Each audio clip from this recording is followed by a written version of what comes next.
Hey friends, welcome back to Llama Mama Kayla's Yarn Tube. I'm Kayla. Thanks for stopping by and hanging out with me today. I hope you're all having a blessed week and feeling great and all that kind of good stuff. I have been sick through the weekend and all through this week until finally today I'm feeling back to my regular sick self. That's really bad, ain't it? That's sad when your sick self feels, better. But I've been so sick. And I'm glad that is passing on through. And now I'm just back to my regular sickness. If you don't know, I have Raynaud's. And that's what I'm going to talk about a lot in this video. This is October. And it marks 12 years since I have had Raynaud's. And so I want to do a video and talk about that. I'm also going to be crocheting. I'm not trying to crochet this whole project throughout this whole video. I'm just crocheting while we talk, and because I have to be busy doing something. I can't just stare at the phone and talk. I have to be busy. And so, and I have a lot of other health issues going on. I have Scleroderma, Lupus, Gastroparesis, Sjögren's. Let me think. There was a couple more. Once in a while, you just start to try to forget them, put them on the back burner. But I do have CREST, capital C-R-E-S-T. All the letters are capitalized. That is just a jumble of things. I have mixed connective tissue disease. That's where there's so many things are going on in my body. They just call it mixed connective tissue.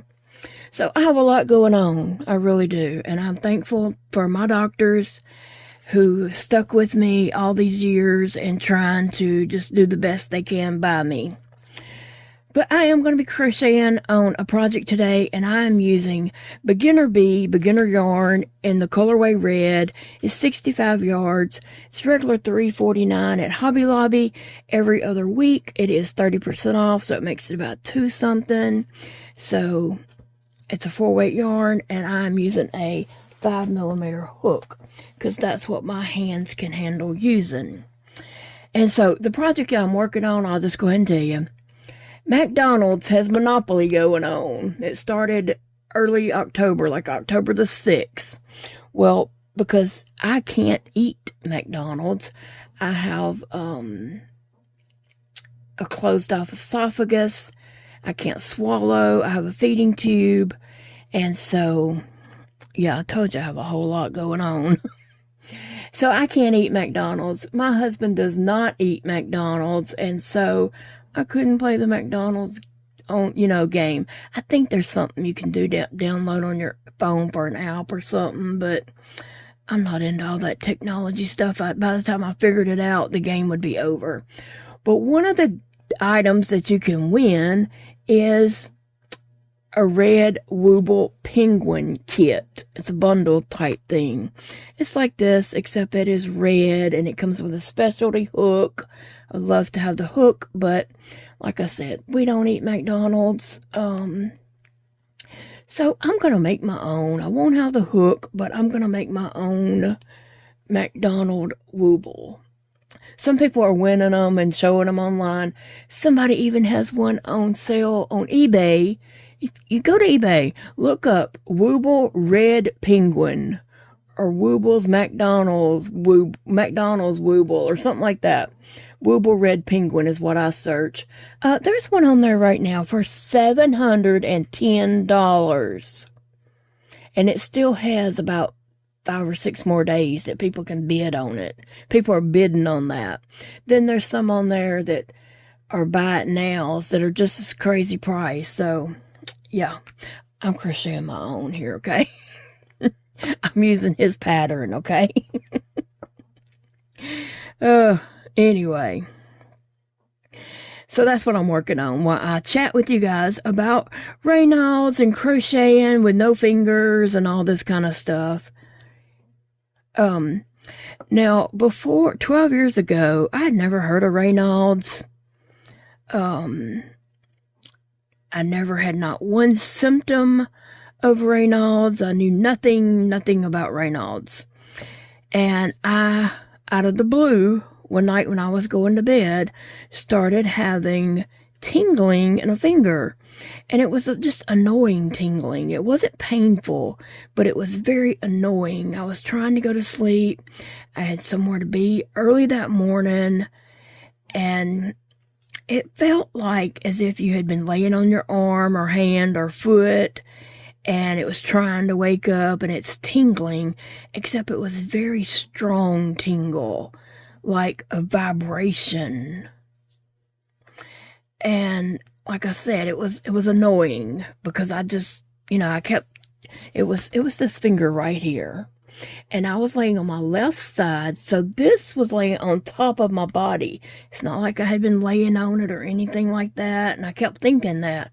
I hadn't even been laying on it or anything. It's laying, like, down my body on top of my hip and thigh area, and I just kept shaking it like that, and I was like, I'd look at it, and I was like, what are you doing? What's going on? And at some point, I was able to go to sleep.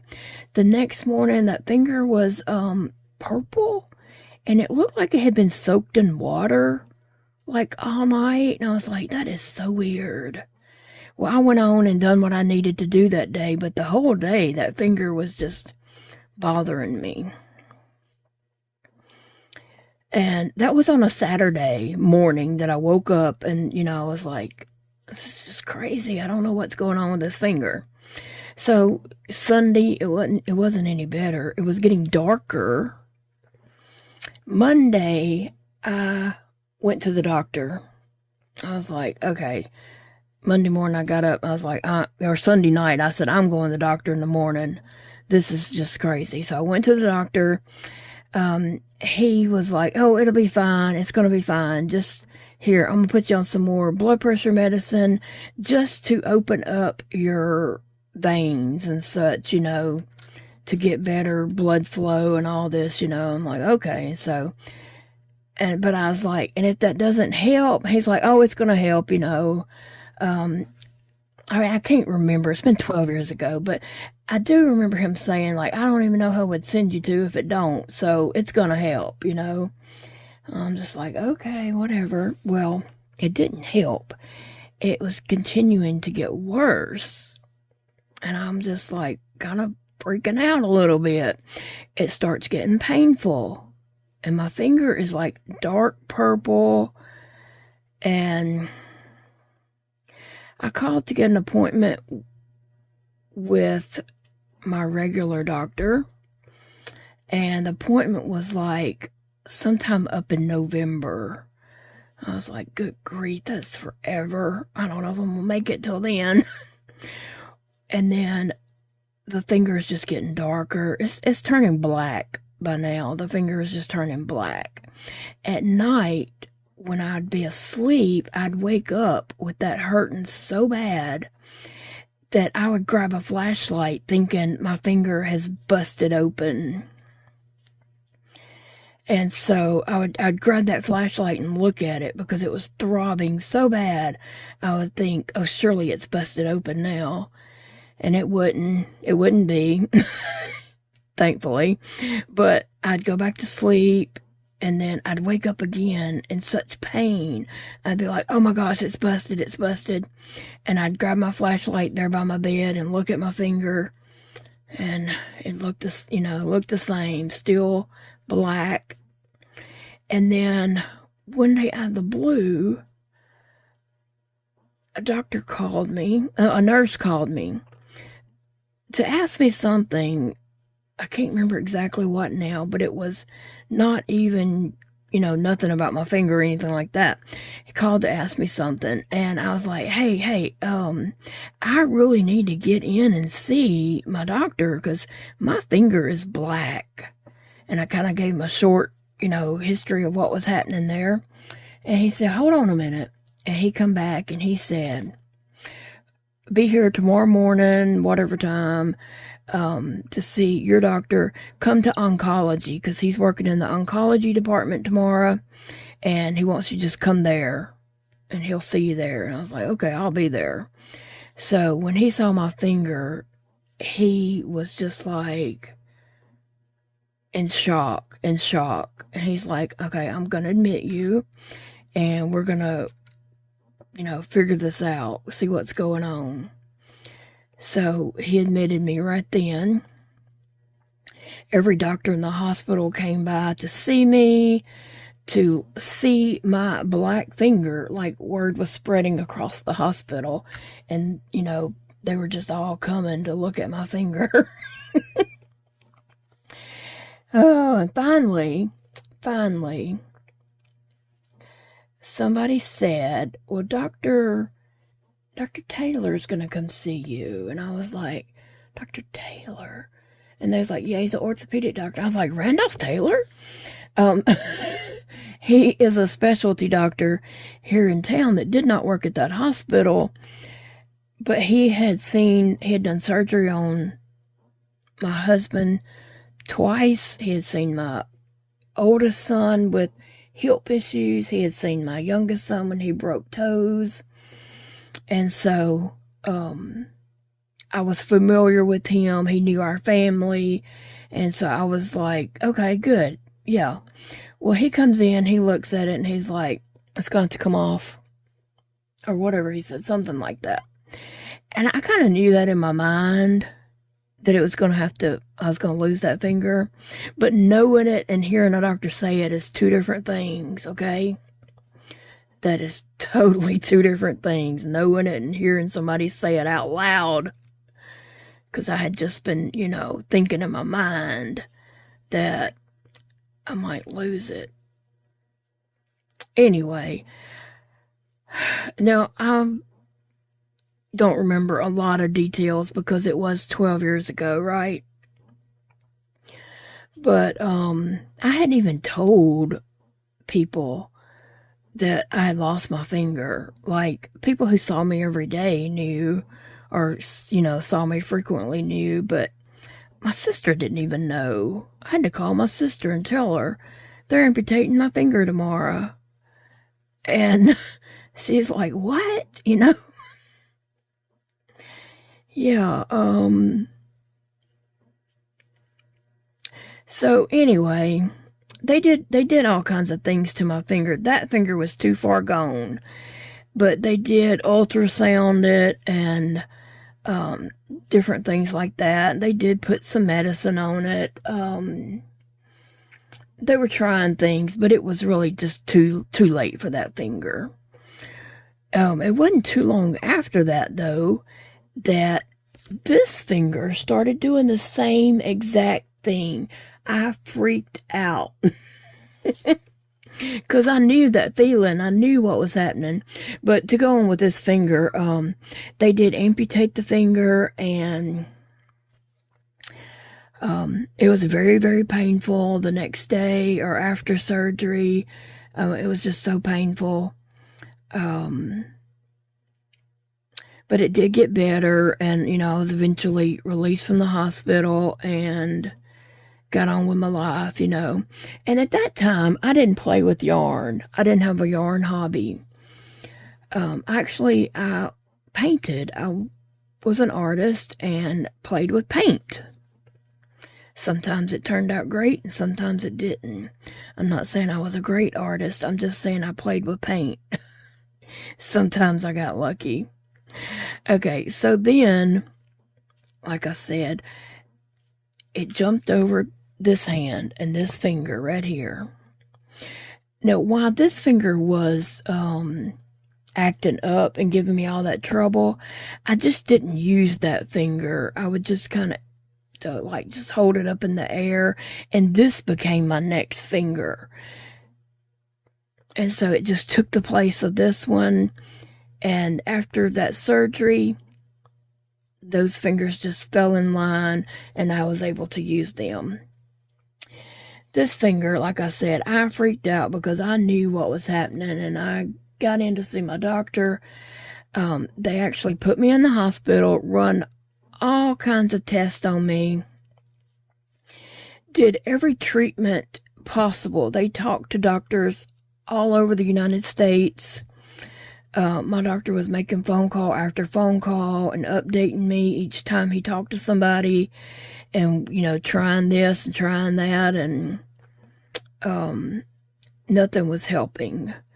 And medications that other doctors were saying would help did not help. Later on, I was referred to as medication resistant, is what they say. They say I have severe Raynaud's, medication resistant. Okay, so eventually that finger was amputated, but I was in the hospital like for over a month on pain meds, because let me just tell you, nerves dying is very painful. The nerves inside your body. And that, when I said I was checking this finger in the middle of the night with a flashlight, you know, 4 or 5 times a night, it's because those nerves in there were dying, and it was very, very painful. And so,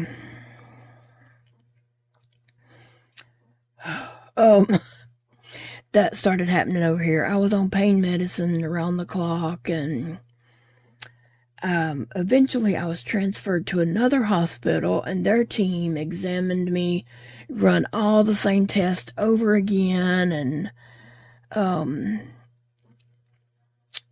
no luck. I mean, they did end up diagnosing me with Scleroderma, but finally they said, you know, there's nothing we can do to help your finger. You're medication resistant. The finger's going to have to be amputated. Who do you want? What surgeon do you want? And so I said Taylor. And actually, I was hoping they'd transfer me back to the other hospital, but no, Taylor said, oh yeah, I'll come right over there and do that. So he came to this hospital and amputated my finger. And then I was released, and like I said, you know, I just went on with life. And it didn't stop there. I was hoping, you know, that was just the end of it. It was a fluke thing, and it was going to be over with. But it did not.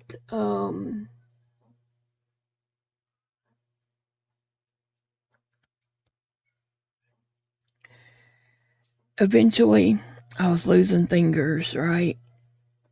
Those two. I lost this finger, and I still had a middle finger here, and I had a pinky here, and I was getting on with my life. At some point during that, I started playing with yarn. I started loom knitting, and I was enjoying creating with yarn, because painting had got so hard on me, holding a paintbrush and trying to keep steady and do details and stuff had got just too frustrating for me. So I started playing with yarn. I started off loom knitting. Later on, I picked up crocheting.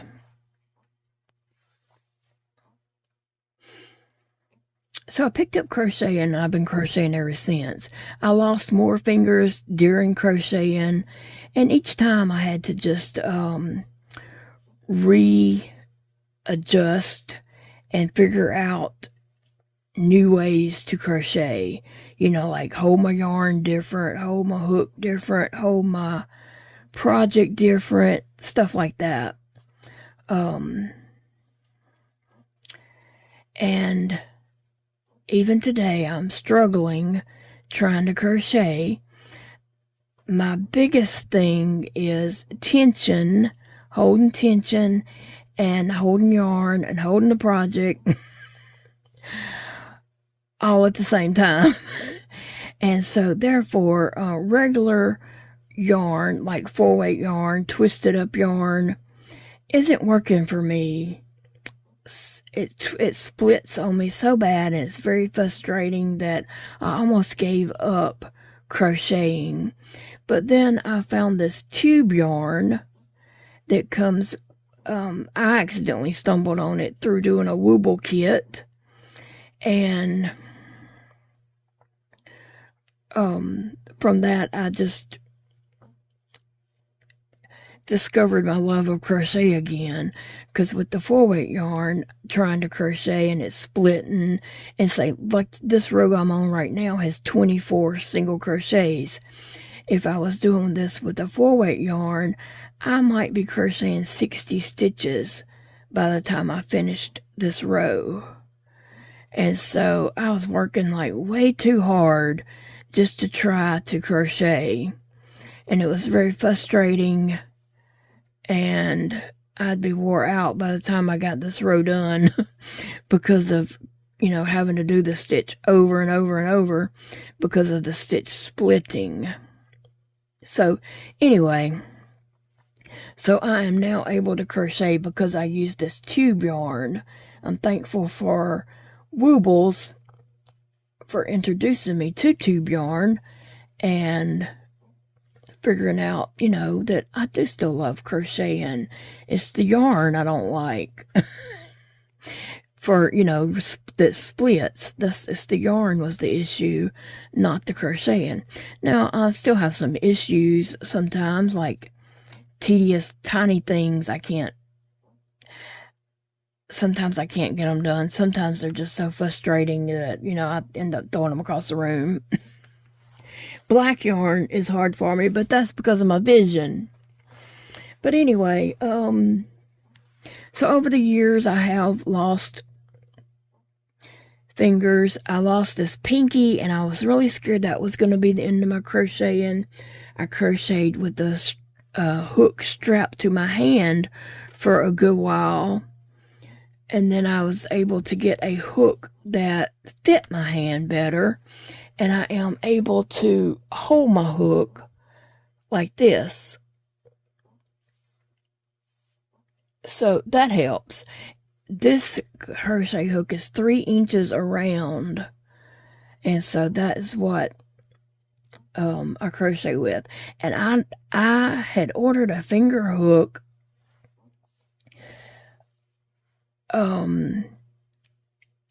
I had ordered a finger hook because, it was just the funniness of it, crocheting with the finger when I'm missing so many fingers. But that hook turned out to be the best thing for me. It was a size 6 hook. Here it is. It was a size 6 hook, and that became my favorite hook. I used it for just about everything. And then after I had so many issues, I think it was after I lost that finger, I figured out a deeper throat on that hook there. I may not be using technical terms, but you know what I'm talking about. This deeper part there made it a little bit easier for me. And so some of my very, very, very loyal and sweet subscribers did get me some hooks, ordered me some from the same place. And so I was able to get some in different sizes that made it a little bit easier for me to crochet. And I'm very appreciative of that. I use different size hooks for different projects, right? And so I'm glad to have those and be able to work with them. But anyway, so Raynaud's, let's talk about Raynaud's a minute. Raynaud's is a circulatory issue, and I still have problems today. This will turn white, okay? My whole hand, thumb, palm of my hand, this thumb, all this right here will turn this white. When it turns this white, it means, Phoebe, it's okay, baby. It means there is no blood flowing. No blood flowing.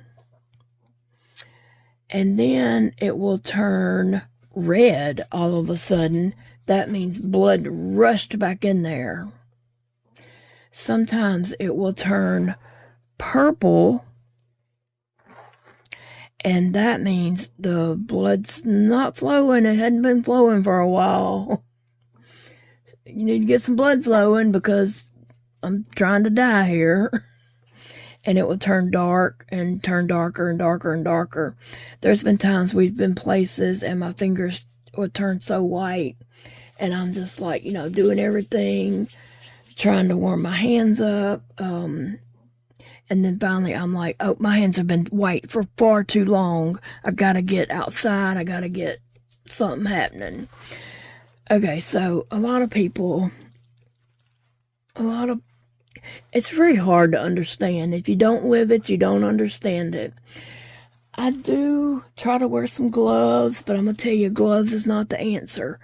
When your little pinky there is so cold that it is white, gloves is not going to heat it, warm it up. Gloves is not going to warm it up. And I know people's like, put gloves on, put gloves on. They mean well. They don't understand. In reality, that sounds like what would help, right? It really don't. It really don't. Once that finger is ice cold, the rest of your hand can be sweating in that glove, but that finger is still going to be ice cold. You have to start with the core of your body to warm up. And so I do use, let me say, I just recently got a pair of gloves, and I did get my my caregiver Paige's neighbor, someone else she knows, cut the fingers off for me and sewed that up. And so this is my gloves for this year. I do use these hot hand warmers, and so sometimes if my hands are really cold or if it's a super cold day, night, or whatever, I will take these and put in here inside my gloves. I'll do anything, trying to warm these fingers up or my hands up and such like that. So I do go through a lot of the hand warmers. And I try to avoid things that I know triggers that, such as being cold. I'll, need to stay warm, but not hot. But I don't need to be in a cold situation. Sometimes the restaurants are very cold. And so I do try to keep, in the wintertime especially, I try to keep like some kind of sweater or wrap or something in the car so that I'm at a place that's really cold. I could get that out and try to get warming up and not be so cold, right? I just had my caregiver Paige to help me find my hoodies. I have 2 hoodies. I literally have 2 hoodies, and so one's gray and one's pink, and I just got them last winter, and so I had her to help me find those and get those out so I would have those for this winter. We just literally got those out like yesterday. Okay, so like I said, I have been on all kinds of medications in hopes of helping my Raynaud's, and they literally say I have severe Raynaud's, medication resistant. I do take Viagra, and it doesn't help.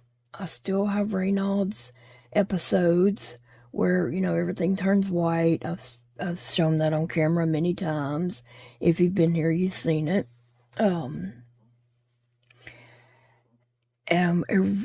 I had a episode here a while back while I was at my husband's work, and my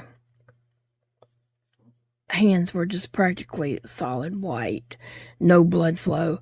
And let me just tell you, that is very painful.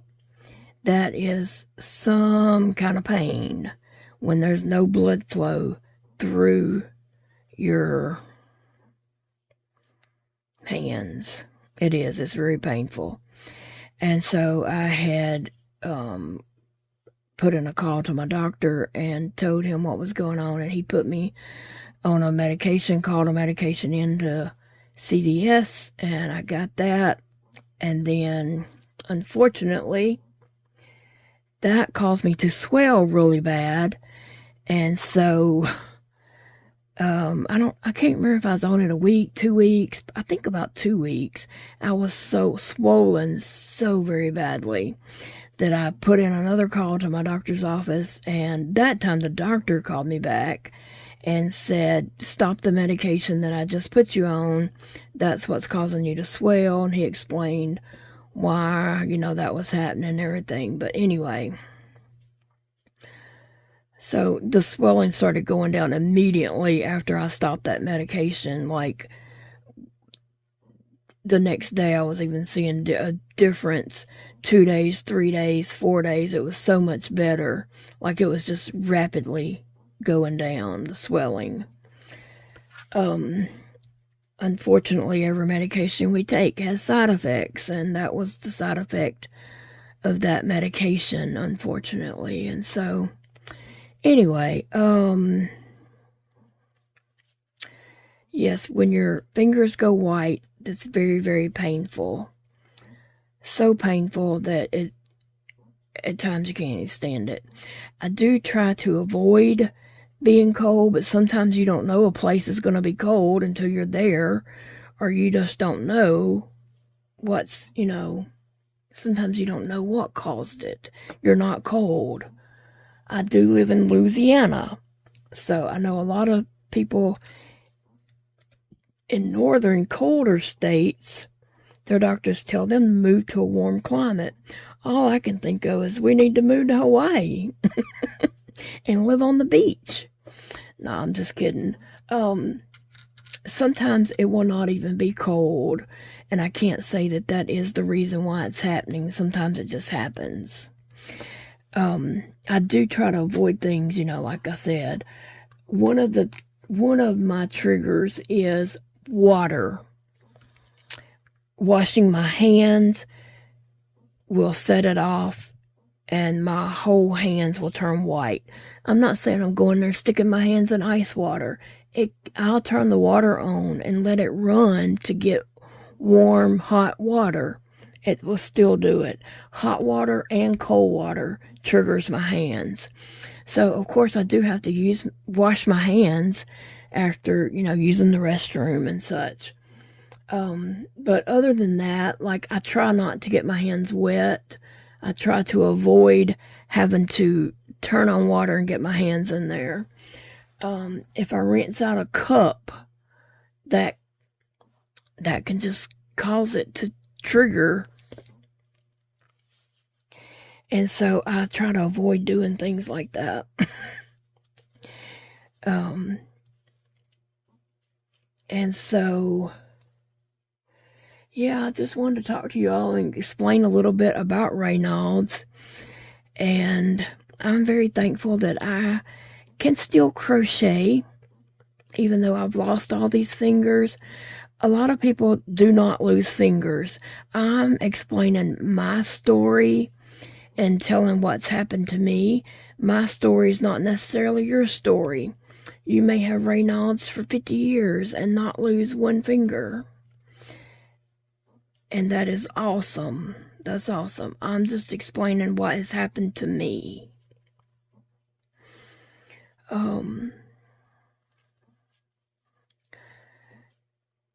There's things I can't do. There's things I don't have enough fingers to do. But there's still a lot of things that I can do. So I try to focus on the things I can do instead of the things I can't do. But it does affect my life daily. Of course it does.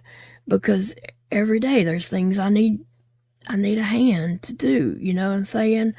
I need help doing certain things, certain basic human everyday tasks. I need help doing those things.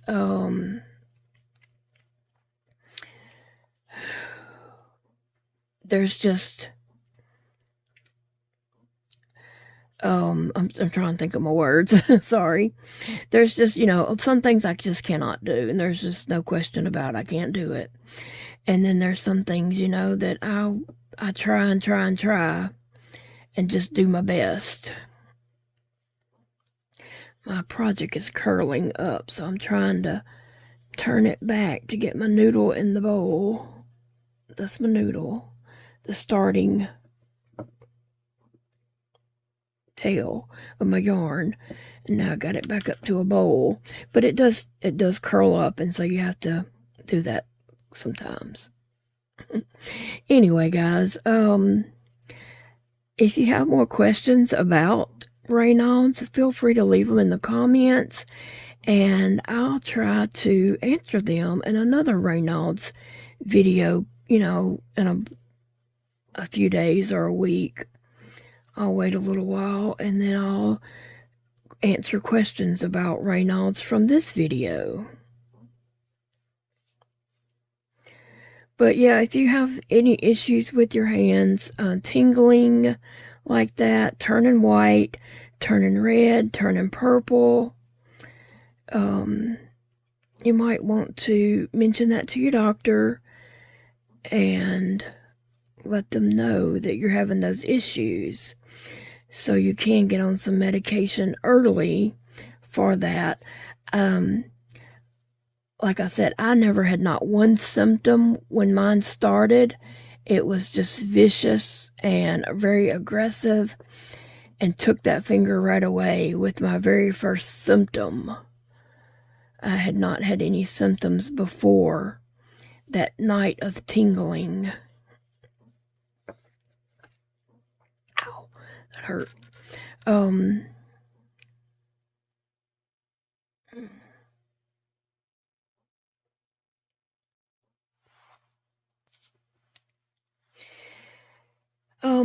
Like I said, I've been on lots and lots of medications. I've had lots of different teams of doctors studying my hands, test results and stuff. I've had doctors not only here, but in another hospital I was in that's 2.5 hours away. And also, I was in 2 different hospitals here with those different teams of doctors. Plus, my regular doctor has, talked with doctors all over the United States, trying to see would it help if I went to like a Mayo Clinic or something like that. So he talked with them. I told him, I just don't have the money to travel and not have a successful outcome from it. So, I wanted to make sure, can they help me if I go? And so he would call and talk with them, tell them medicines we've done, tests we've done. That's the same thing we would do. That would be their answer. There's not anything else we could do except the same things you've already done. So it would be pointless, basically for her to come and us do the same medication and the same test over. And, my doctor would send them the test results and stuff like that had already been done and such, and they would have conference calls and all on it. And, so yeah, it's just the way it's been. And I'm not saying it's been easy. I've cried my eyes out. Don't think I haven't. Each time it happens, I do go through a grieving, and then by the time the world even knows, my friends and family, and such know, I've already went through all that grieving process, and I'll make the acceptance. Big Daddy stays in denial right up until they take me back to surgery. Like when my finger is dying and during the middle of the night, I'll keep checking it with a flashlight because surely it's busted. It's hurting so bad because those nerves are in there dying. I know what's happening. I know exactly what is happening to my finger. Big Daddy, my husband, if you're new here and don't know, he is in denial right up until they roll me away in that gurney to surgery for finger amputation. He's so funny like that. I guess he's hopeful. He hates to see me go through it. But he's my rock, really and truly. And,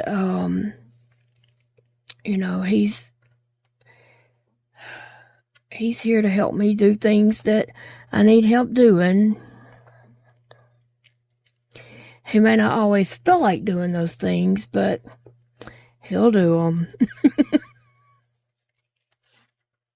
Ugh.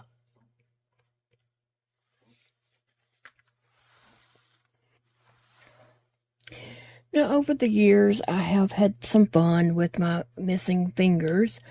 Like I said, my first finger amputation was in October, 12 years ago. I had purple hair. Big Daddy and I were in Books A Million at the end of October. It might have been like the day before Halloween or Halloween Day or something like that. It was right at Halloween. The cashier lady said, "Oh, did you dye your hair purple for Halloween?" I said, "No, I cut my finger off for Halloween." And she just looks at me like, surely I didn't hear her right. Like, surely I heard that wrong. Yeah. I do have, like, when people, like cashiers, when I hand them money or something like that, and they see my hands,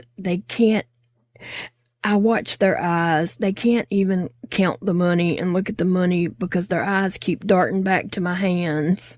It's quite funny. It really is. Because their eyes want to look at my hands, but yet they need to count this money. And yeah, it's something. I've told people before, like, well, they don't let me use a blender anymore. And they're like, oh, what happened?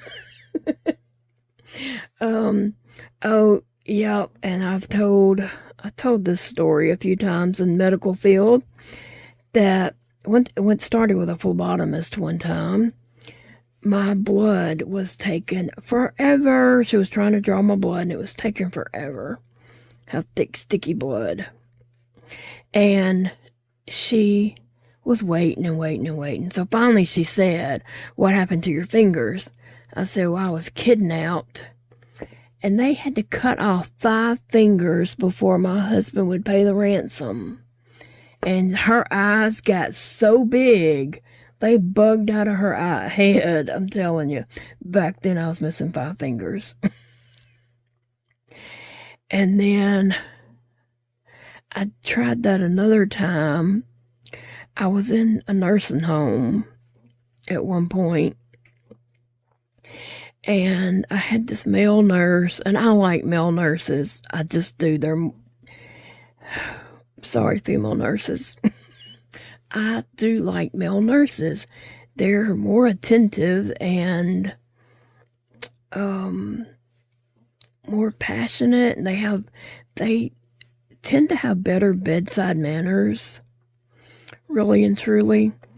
And so I had this male nurse, and we had been joking around a little bit already.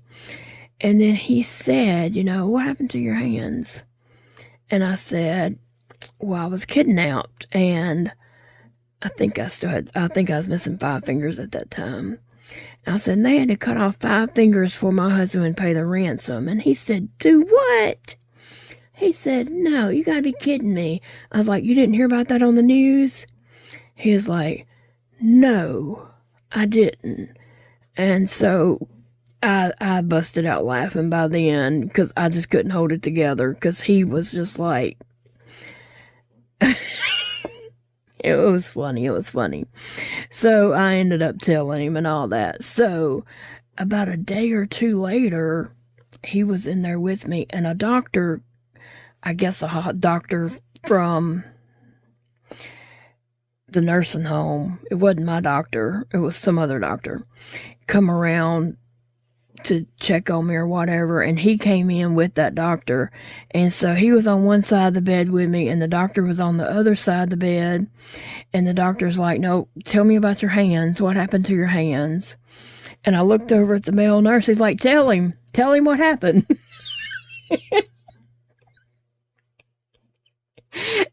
I couldn't. Oh gosh. Yeah, it was quite funny. So I have had a little, joking around about them. I've told people before, or told kids, don't play that game. You know how they take that knife and do that? I was like, don't play that game. Do not, whatever you do. There's been times where somebody's hurt a finger, and I'm like, that's exactly what happened to me. And so I told that to a cashier at Lowe's in the lumber department. The man had his finger bandaged up, and he had smashed it with some wood. And I said, that's exactly what happened to me. And showed him my hands, and he was like, do what? So I've had a lot of fun over the years, Let me count my rows real quick. I'm just crocheting away and making really good progress here. But, anyway, I guess I've shared what I wanted to share. I just wanted to, bring some attention to Raynaud's awareness. A lot of people do not know that Raynaud's can be severe. They just think, oh, your hands get cold and they go back to normal, no big deal. Some people have never even heard of Raynaud's can cause finger amputations. I do believe that some doctors don't realize that also. One time I read an article online that said Raynaud's was not serious. It was a condition that wasn't serious. And I'm like, well, I beg to differ. If this isn't serious, then I don't know what is. Yes, I'm still alive, but... Okay, and then let me go ahead and just say this. Raynaud's can affect other parts of the body. It affects my nose at times. We've been somewhere before, and it was at a restaurant, actually. I forgot whose birthday we were celebrating. We were celebrating somebody's birthday, and it was me and my husband and our 2 grown sons had met us there, and we were just, hanging out and talking. We'd already ate and had cake, and we were just talking and enjoying, laughing, cutting up. And then, finally my husband said, we're going to have to go before you have to get your nose amputated. I'm like, what? And my nose was dark purple by that time. It had been white for a long time, and then it started turning purple. And my husband was like, we need to go.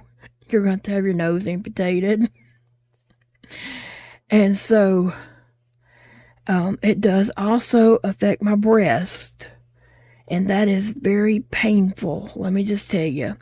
And I don't know this firsthand, but I've been told it can affect men's private area also. And I can't even imagine how painful that would be. Thank goodness. But if you are a male, it can affect that area. And I imagine that's very, very painful. I've heard that it was. I read that it was. No first-hand experience. But, anyway, it's not a fun thing to have. And, a lot of times people just don't understand, when you don't have fingers, you are limited on things you can do. Now, I do try to do things before I say I can't. I'll try and figure out a way that I can do certain things, but sometimes it's just not possible. I drop things. My hands that I do have right now that you see crocheting, they're numb. and they feel like this hand right here is totally numb. It feels like it's covered with like Scotch tape or packaging tape over it. I still can feel pain, but yet it's a numbness there. It doesn't feel like I'm touching my skin. It feels like I'm touching like packaging tape or something. It's hard to explain. This hand cramps up when I'm crocheting. If I crochet a lot, this hand will cramp up and I can't even hold my hook. So there are times I can't crochet because my hands just hurt too darn bad.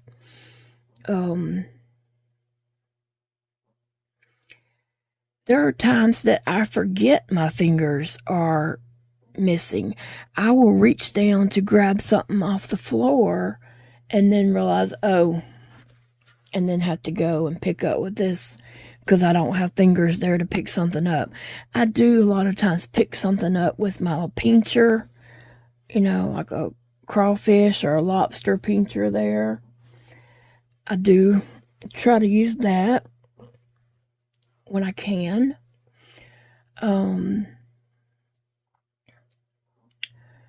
So I forget that I'm missing fingers sometimes, right?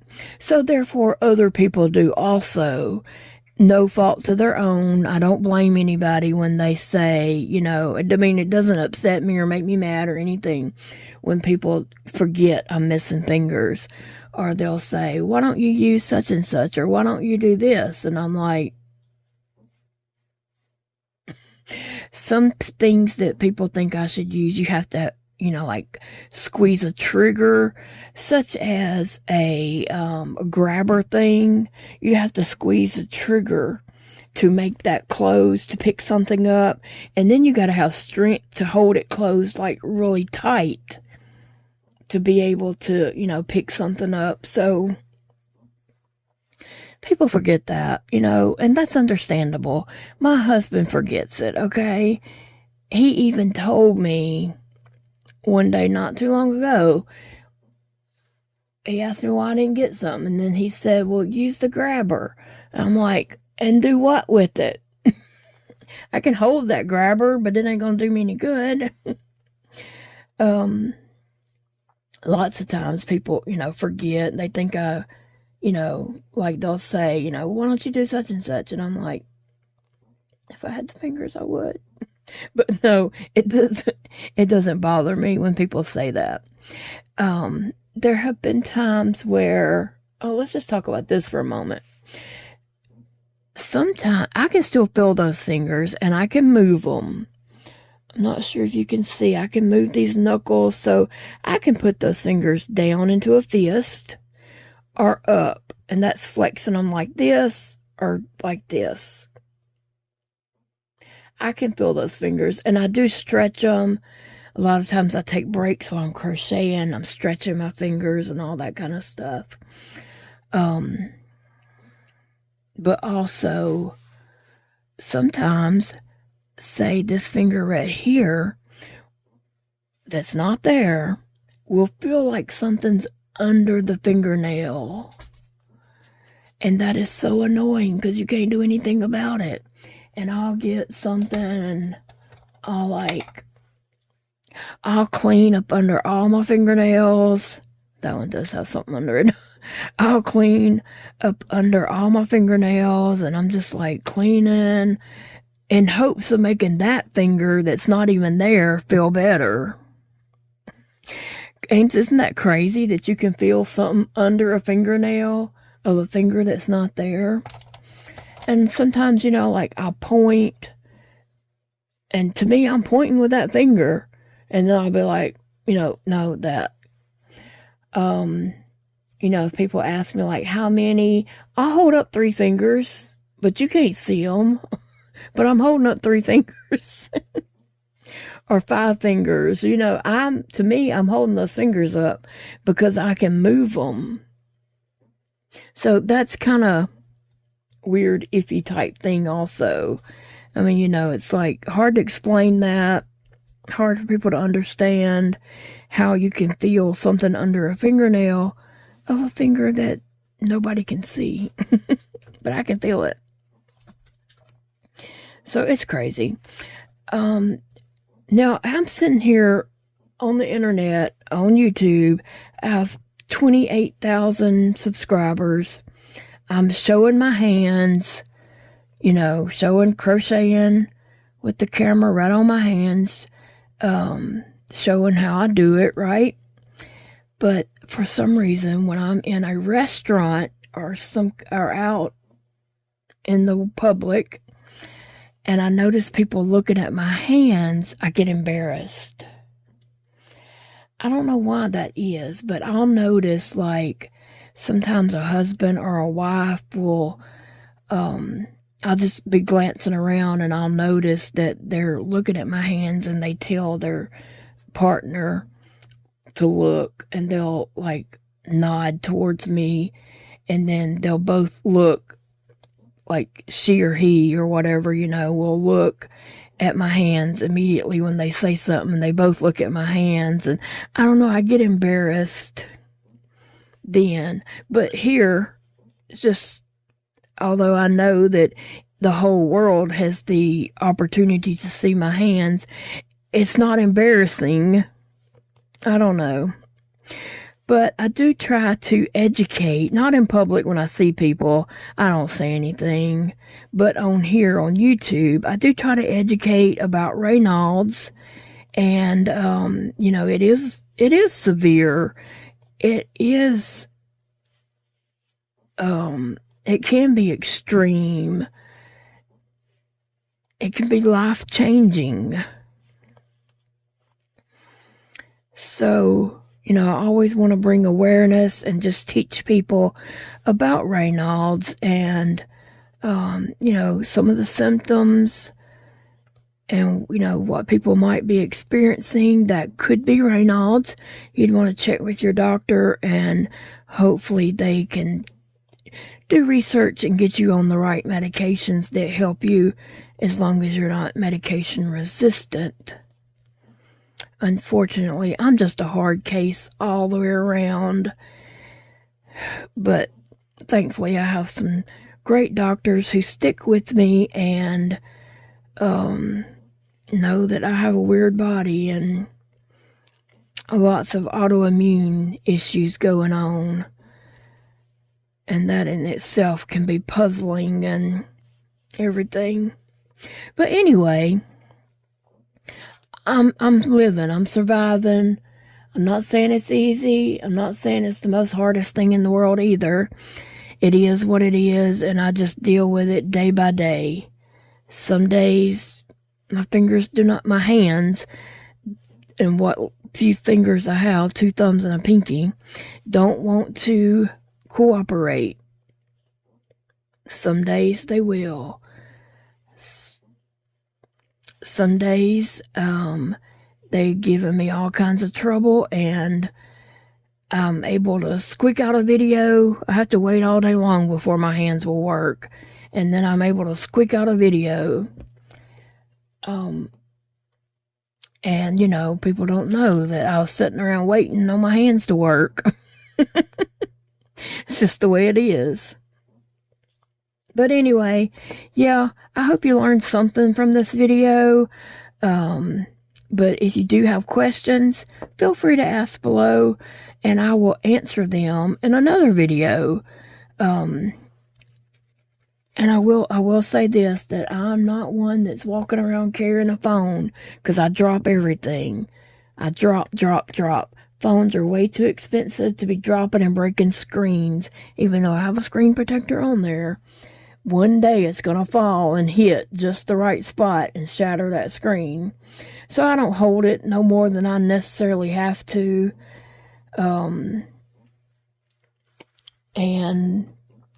so I'm not online. I'm not typing, as you might figure out. Some people think that, you know, I might be, but I'm not. I'm not typing and doing all that kind of stuff. I'm not even a technology type person. I'm just struggling to get through every day the best that I can. But anyway, guys, thank you for watching. I appreciate you all so much. I didn't mean to keep you this long, but if you stayed to the end, I appreciate you very much, and I will see you all in the next video. If you are new here and you want to subscribe and hang around and watch some more crocheting and chats, and I kind of vlog through my crocheting days and my health issues and, you know, just whatever's going on in my life that day, that's what I share in my video. It is what it is. I can't change it. Remember, it's a beautiful day to crochet, and I will see you in the next video, friends.